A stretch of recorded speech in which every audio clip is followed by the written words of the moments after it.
अभी हम देखने वाले हैं कंसेप्ट ऑफ बायंसी, और बायंसी में हम देखेंगे कि कोई भी ऑब्जेक्ट को जब फ्लूइड के अंदर ले जाते हैं तो उसका वजन कम दिखाता है, और इसको हम एनिमेशन के माध्यम से भी देखेंगे, और इसका सबसे पहले बेसिक देखेंगे।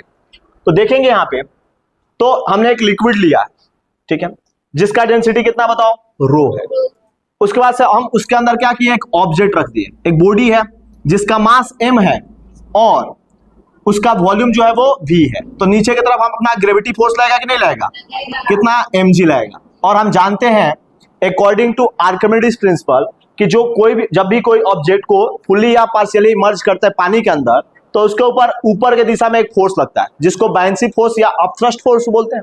और बायंसी फोर्स का जो वैल्यू होता है वो वेट ऑफ डिस्प्लेस्ड फ्लूइड के बराबर होता है। अब बात आएगा कि वेट ऑफ डिस्प्लेस्ड फ्लूइड कैसे लिखोगे, तो उसको लिखने का तरीका क्या होता है बताओ। डेंसिटी लेता है किसका, लिक्विड का, वॉल्यूम लेते हैं किसका, बॉडी का, और किससे मल्टीप्लाई करते हैं, जी से।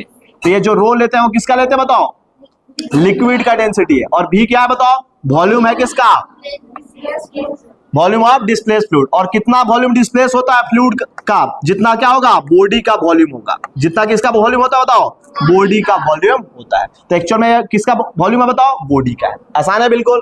तो अब देखेंगे एनिमेशन के माध्यम से बायंसी के कंसेप्ट को। तो देखोगे तो यहाँ पे हमने दो बॉडी ले लिया, एक बॉडी है ए और एक बॉडी है बी, और हमने दोनों बॉडी का क्या किया, मास सेम रखा है। एक का मास कितना बताओ, 4 kg, दूसरे का मास भी 4 kg, लेकिन एक दिख रहा है छोटा सा, एक बड़ा सा दिख रहा है कि नहीं दिख रहा है, यानी एक का वॉल्यूम ज्यादा है कि नहीं है, ठीक है। बात आएगा कि अब तुम्हें सोचो, बायंसी का कंसेप्ट हमने अभी देखा था कि जितना ज्यादा वेट ऑफ पानी डिस्प्लेस होगा उतना ही ज्यादा क्या लगेगा, बायंसी फोर्स लगेगा, और यानी बायंसी फोर्स कहां, ऊपर की तरफ, ठीक है। तो पहले देखो, एक बार हम लगा के देखते हैं, यहाँ पे पहले नाप के देखते हैं बिना पानी के, इसका mg फोर्स नाप के देखते हैं तो कितना आ रहा है बताओ, 39.2 आ रहा है कि नहीं आ रहा है।